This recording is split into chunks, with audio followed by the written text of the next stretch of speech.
The USA, China, Russia, and France are the biggest players on the African continent. Each of these nations comes with promises to the people of Africa, but nothing good has come from these promises for so long now. Before Russia and China came into Africa, Europe and France in particular had been there already making promises of development, but nothing seemed to have changed. The USA then came in with the promise of security, but still, conflicts never stopped, rather they multiplied.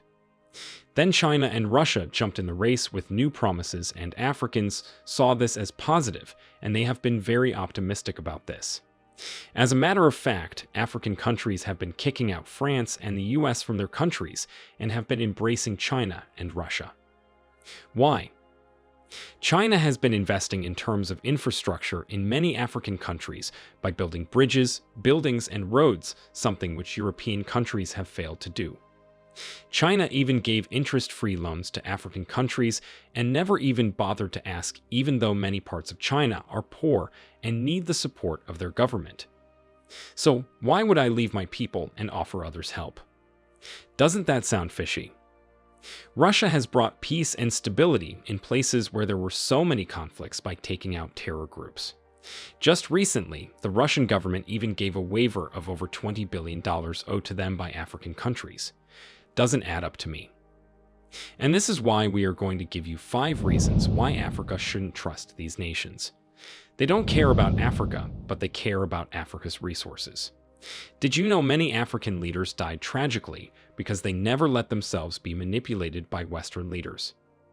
Every African leader who refused to be controlled by the country that colonized them met a painful end.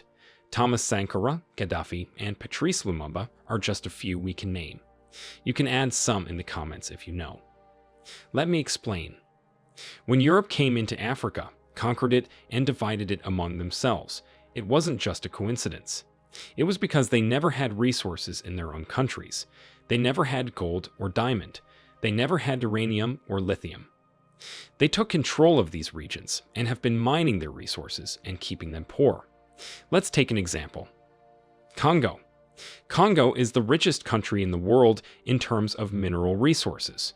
If Congo were to be allowed to control its resources and its economy, this country would be a $20 trillion economy. But what is happening in Congo? Congo is one of the most unstable regions in the entire African continent. This land's blessings of natural resources have become a curse. So many terror groups always attacking and fighting each other. Who is funding these wars? We leave that to you to guess. The UN peacekeeping courts have been there for years, but they have been no peace. Why is that? Isn't it their job to bring peace? The funny fact is both the US and France have military bases in this country. They have airstrips and planes landing and take off on a daily basis. What are they bringing in and taking out? Well, we know weapons magically appear in the hands of terrorists, and minerals mined by underage kids seem to be vanishing. That's all we can say.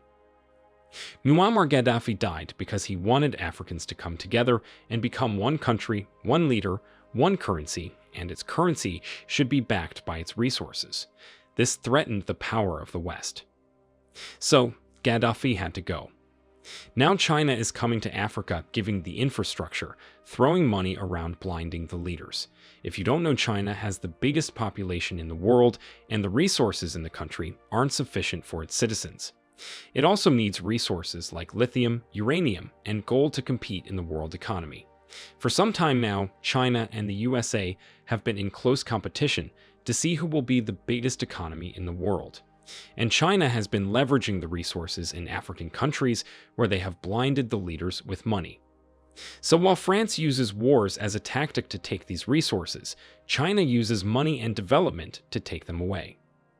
Russia is one of the biggest countries in the world that controls the oil market, and since the Ukraine war, the world cut them off and they cut their oil from Europe. Europe then turned to African countries for oil. So Russia wants to take revenge and make Europe and NATO pay.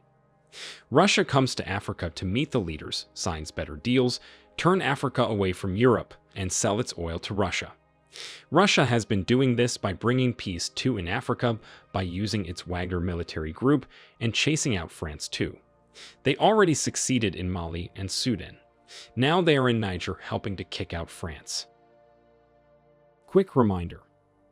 Niger is the biggest uranium producer in the world. It exports over 25% of the uranium used in Europe. Europe uses it to power their homes, but Niger has over 80% of its homes running with no electricity.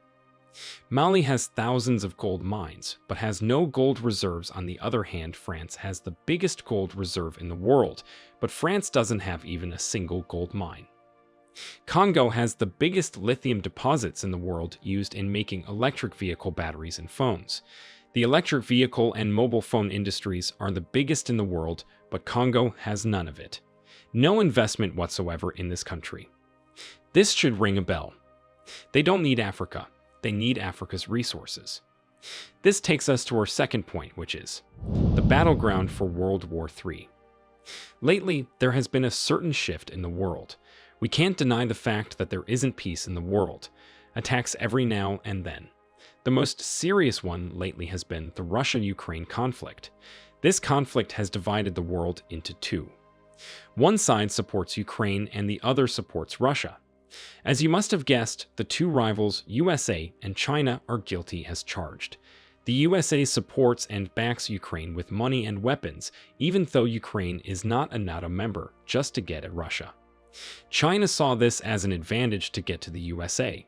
It decided to back Russia. Even though Russia was sanctioned economically, China never stopped doing business with the USA. But they just fight each other with words because they don't want to use weapons that might harm their country's infrastructures, people, and economy. So they use the media. Fast forward to July of 2023. When so many coups have been taking place in West Africa and African countries rising against France for exploiting them, France decided to deploy the military to Africa to fight for their interest. What happened next?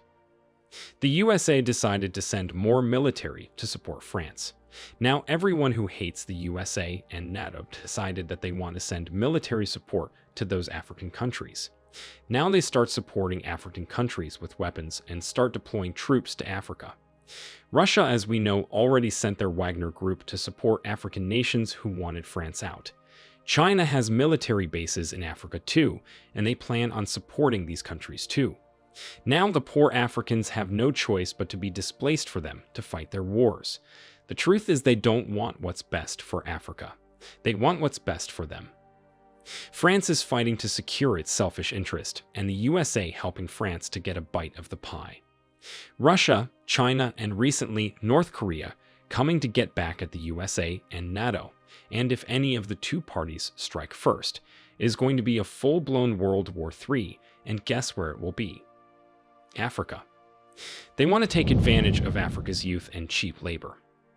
Africa has the youngest and fastest growing population. This has also made the African continent the fastest growing economy in the world too.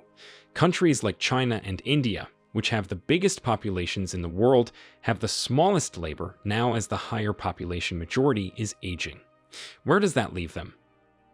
Africa is the place to run to for cheap labor, especially for countries like the USA and Europe, which have been using cheap labor from China. Many US companies have been pulling out of China since all these tensions started. They have been moving some of these companies to Africa.